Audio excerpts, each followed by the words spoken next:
you give somebody a drug that transiently increases dopamine, works better if you also transiently increase acetylcholine or something like that as well. But for the next hours, 1 to 4 hours, the neuroplasticity is scaled up, right? It takes many fewer trials or many fewer cognitive behavioral therapy sessions. This has only been done a few times, or many fewer learning sessions to create a permanent shift in the neurology such that... So does that mean that if you believe when you are at the outset of a task that you're doing something important, so you're approaching a valued goal, and you have a lot of anticipation as a consequence of that, does that mean that you put yourself in a neurochemical state that facilitates learning? Absolutely, without question. So if you believe what you're doing is important, if you truly believe that because it's related to an important goal and it's a pathway forward, then that's going to transform into a manifestation of neuroplasticity. Absolutely. And every time I hear about the sort of, woo statements about,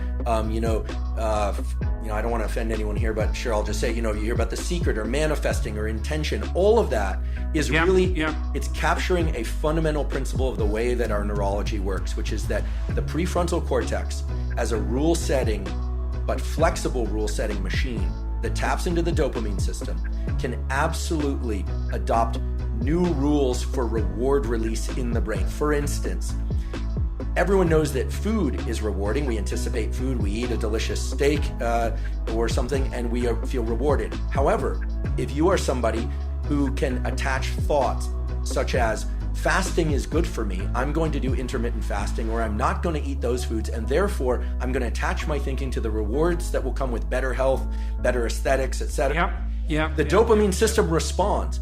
It's not just a belief in a narrative, it's a real response. And what actually starts to happen is that people start to enjoy the foods that they are restricting themselves to more. There are actually beautiful data on this from my colleague Ali Crum's laboratory at Stanford, that if you believe a food is nutritious and good for you, it actually has better impact on your physiology. Of course, there are the rules of physiology and nutrition that still apply, right? You can't tell yourself that the garbage is good for you, right?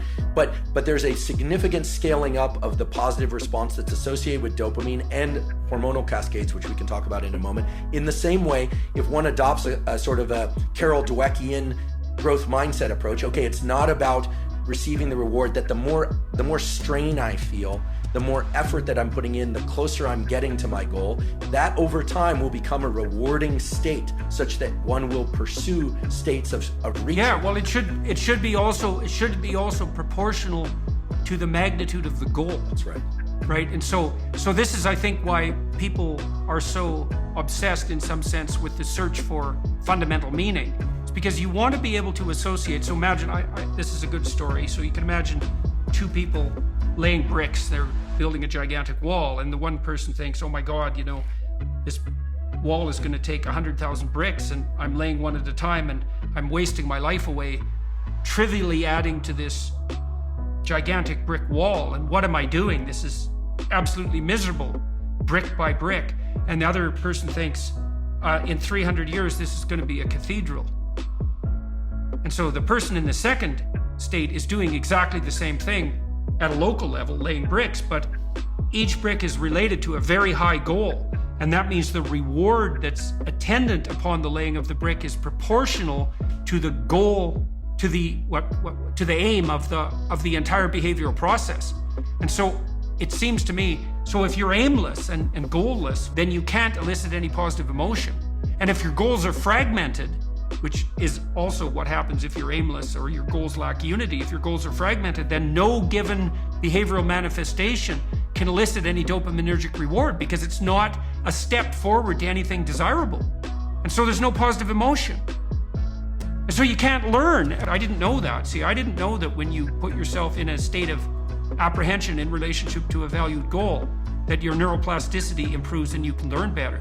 That's very, very cool. So, because I just developed this app for writing called Essay.